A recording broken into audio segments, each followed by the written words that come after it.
संगमपुर गांव एक बहुत ही खुशहाल गांव था।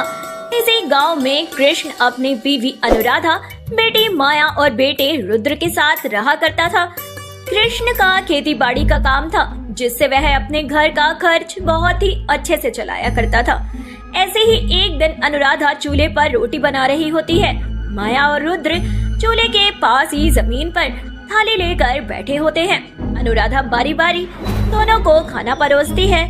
तभी माया बोलती है, माँ, खाना तो सच में बहुत लजीज बना है। सच में आपके हाथों का खाना खाकर तो ना मजा ही आ जाता है। हाँ हाँ, इसमें माँ के हाथ का प्यार जो मिला होता है।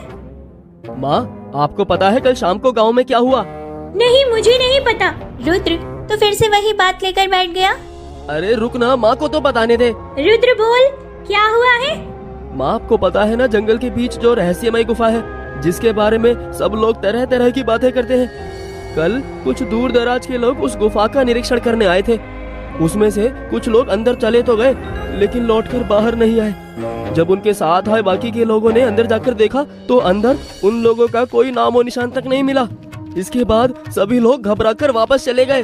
भगवान जाने लोग उस गुफा का निरीक्षण करने के लिए क्यों जाते हैं, जबकि हर कोई जानता है कि वो रहस्यमय गुफा एक भूतिया गुफा है, जहाँ पर कई तरीके की शक्तियों का वास है। लेकिन ये शहरी लोग हम गाँव वालों की बातों पर यकीन ही नहीं करते हैं और अपनी मौत को दावत दे देते हैं। तुम दोनों मेरी बात कान खोल कर सुन लो। अगर तुम दोनों में से कोई भी उस गुफा में गया ना, तो मैं तुम्हारे पैर तोड़ दूंगी।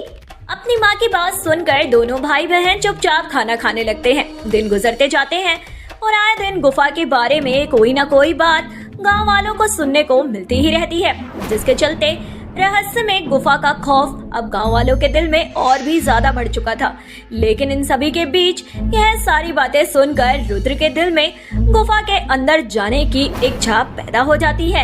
ऐसे ही एक दिन जब रुद्र के माता पिता घर पर नहीं होते, तो रुद्र अपनी बहन से बोलता है, सुन, मैं सोच रहा था कि क्यों ना हम दोनों भाई बहन उस रहस्यमय खौफनाक गुफा में चले और जाकर देखते हैं वहाँ पर कौन सा शैतान है। तू पागल हो गया है क्या? भूल गया माँ ने क्या कहा था?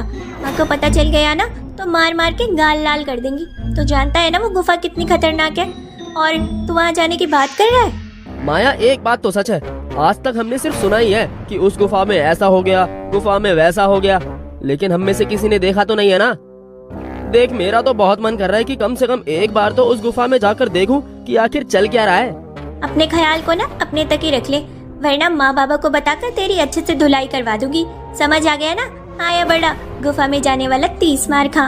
माया की बात सुनकर रुद्र को पक्का यकीन हो गया था कि उसकी बहन तो उसकी मदद नहीं करेगी, यहाँ तक कि पूरे गांव में भी कोई उसका साथ नहीं देगा। इसीलिए रुद्र रहस्य में गुफा का रहस्य जानने का फैसला अकेले ही कर लेता है और अकेले ही वहाँ जाने की ठान लेता है।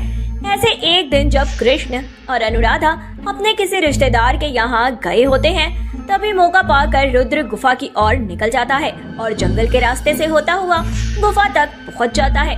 तभी गुफा के बाहर खड़ा होकर वह खुद से बोलता है, आज तो मैं इस गुफा का राज पता लगा कर ही रहूंगा।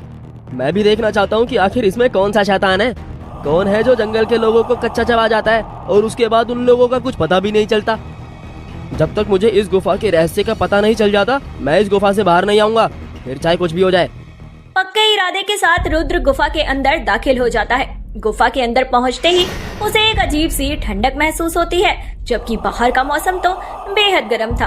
कुछ अंदर चलते ही गुफा में चमकीले पत्थरों की रोशनी से रास्ते चमकने लगते हैं। अब तक तो सब कुछ ठीक जा रहा था, लेकिन अचानक ही गुफा का रास्ता अपने आप बंद हो जाता है। रुद्र थोड़ा घबरा जाता है, पर फिर भी वह अपने कदमों को बिना रोके आगे चलता जाता है। तभी एक तेज हवा का झोंका रुद्र को जोरदार धक्का देता है और चारों तरफ एक डरावनी हंसी गूंजने लगती है। कौन है? कौन है यहाँ पर? मुझे धक्का किसने दिया? जो कोई भी है मेरे सामने आओ, मैं किसी से डरता नहीं हूँ। हिम्मत है तो मेरे सामने आकर मुझसे बात करो, मुकाबला करो। तुम्हारी ये डरावनी हंसी मुझे डरा नहीं सकती, आओ मेरे सामने। रुद्र के बार बार बोलने पर वह हंसी एकदम से रुक जाती है और चमकीले पत्थरों की रोशनी भी गायब हो जाती है। तभी हवा में उड़ती हुई एक काली परछाई रुद्र के सिर पर गोल गोल घूमने लगती है और अचानक चमकीले पत्थरों की रोशनी फिर से जगमगा उठती है तभी वह परछाई डरावने स्वर में बोलती है। बड़े दिनों बाद कोई हिम्मत वाला आया है। कौन है तू? मेरा नाम रुद्र है और मैं यहाँ इस गुफा का रहस्य पता करने के लिए आया हूँ। तुम कौन हो और इस गुफा में आने वाले सारे लोग कहाँ चले जाते हैं? बताओ, तुमने गुफा पर कब्जा करके क्यों रखा हुआ है? क्योंकि ये गुफा मेरी है। सालों पहले इस गुफा में मैंने बहुत सारा धन छुपाया था, लेकिन किसी घटनावश मेरी मौत हो गई और मेरा सारा खजाना यही रह गया। और अफसोस की बात है कि अब मैं प्रेत योनि में होने के कारण उस खजाने को हाथ नहीं लगा सकती हूँ। यहाँ आने वाले हर इंसान को मैं उस खजाने को ढूंढकर निकालने को बोलती हूँ, लेकिन वो लोग डर कर भागना शुरू कर देते हैं। इसीलिए वो बाहर जाकर मेरे और खजाने के बारे में किसी को ना बता दे। मैं उन लोगों को मारकर हमेशा के लिए गायब कर देती हूँ। इसका मतलब तुम मुझसे भी यही चाहती हो कि मैं तुम्हारे लिए खुदाई करके उस खजाने को बाहर निकाल दूं? मैं तुम्हारी मदद बिल्कुल भी नहीं करूंगा, क्योंकि भूत प्रेत को भला खजाने से क्या लेने देना। वो खजाना तो मेरे गांव के लोगों के लिए काम आएगा। अभी बाहर जाकर मैं तुम्हारी सच्चाई सबको बता दूंगा और इस गुफा को हमेशा के लिए तुमसे आजाद करवा दूंगा। ना जाने कितने मासूमों को आज तक तुमने अपने लालच के लिए बलि चढ़ाया होगा, पर अब तुम्हारी बारी है। इतना कहकर रुद्र जैसे ही बाहर जाने लगता है, तभी वह काली परछाई क्रोधित हो जाती है और अपनी आंखों से एक तेज रोशनी निकालकर पीठ पीछे रुद्र पर वार करती है और रुद्र वहीं बेहोश हो जाता है। कुछ समय बाद जब रुद्र को होश आता है तो वह खुद को गुफा के बाहर पाता है। उसके साथ क्या हुआ और कैसे हुआ उसे अब कुछ भी याद नहीं था। उसी रात जब रुद्र आराम से अपने घर वालों के साथ सोया होता है, तभी रुद्र के कानों में एक आवाज आती है।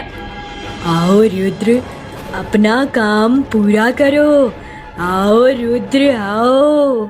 उस आवाज को सुन रुद्र बिना कुछ सोचे समझे उठकर चलना शुरू कर देता है और गुफा तक पहुंचता है और भीतर जाकर खुदाई करना शुरू कर देता है और कुछ देर बाद वह घर आकर अपनी जगह पर वापस हो जाता है। अगली सुबह रुद्र अपने आप को मिट्टी में लथपथ पाता है और अपनी बहन पर चिल्लाते हुए बोलता है। माया, ये तूने क्या किया? लोग सोते हुए इंसान पर पानी डालकर उसे उठाते हैं, लेकिन तूने मुझ पर मिट्टी डाल दी। ऐसी हरकतें कौन करता है भला? पागल हो गया है क्या? मैं क्यों करूंगी तेरे साथ ऐसा? बल्कि तू ही आलसी है। कैसे मिट्टी में गंदा हुआ था तू और ऐसे ही सो गया। भगवान जाने तेरे आलस का क्या होगा। रुद्र सोच में पड़ जाता है कि आखिर उसके कपड़े गंदे कैसे हुए।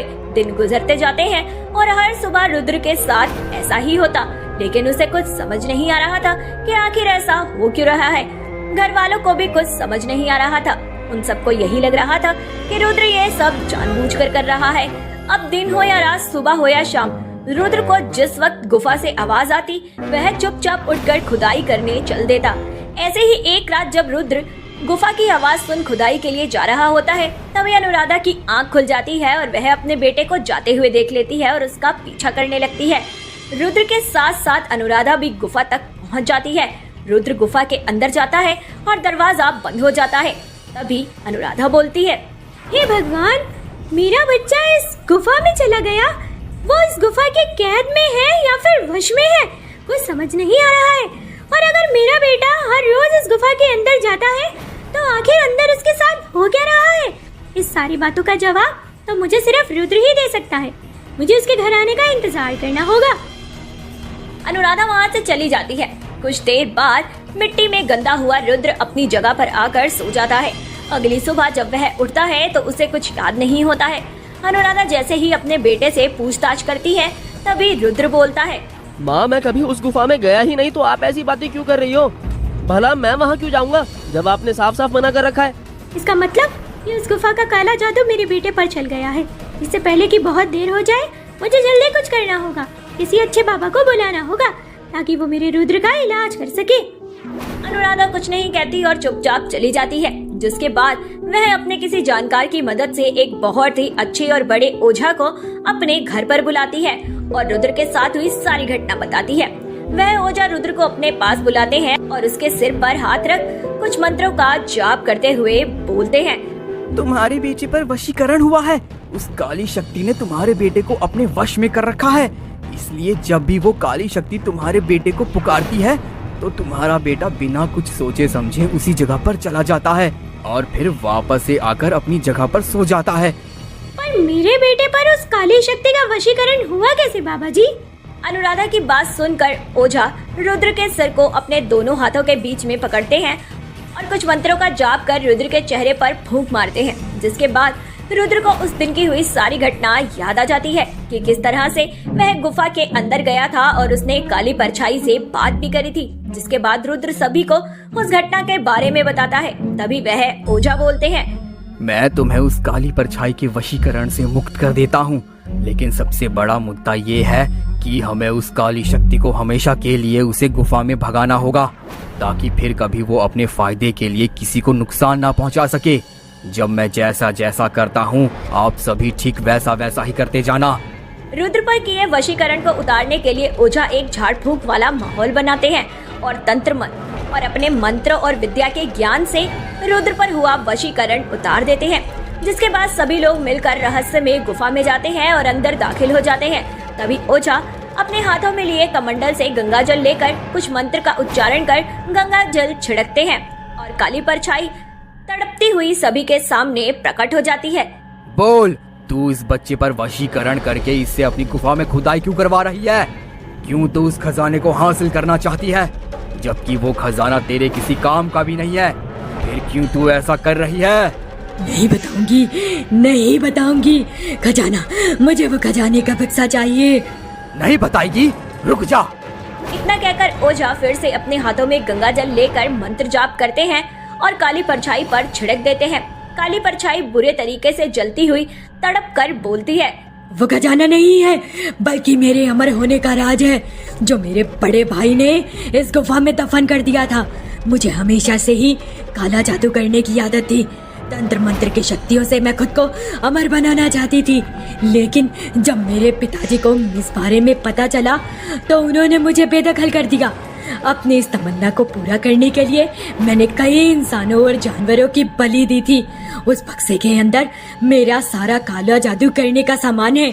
जब आसपास वालों को इस बारे में पता चला तो उन्होंने मुझे एक पेड़ से बांधकर जिंदा जला दिया। उस बक्से को निकालना ही मेरा मकसद है, ताकि फिर से मैं अपनी तंत्र मंत्र की विद्या से खुद को अमर बना सकूं।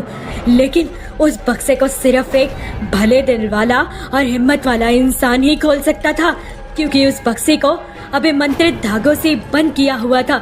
इसीलिए मैंने रुद्र को इस काम के लिए चुना। मैं अपनी काली शक्तियों को वापस हासिल करके रहूंगी। तेरी मरने की वजह भी तेरा लालच था और तेरे भड़काने की वजह भी तेरा लालच है, पर आज तुझे तेरी दुनिया में लौटना ही होगा और इस गुफा को हमेशा के लिए छोड़ना ही होगा। तो जैसी प्रेत को अमर होने का कोई हक नहीं है।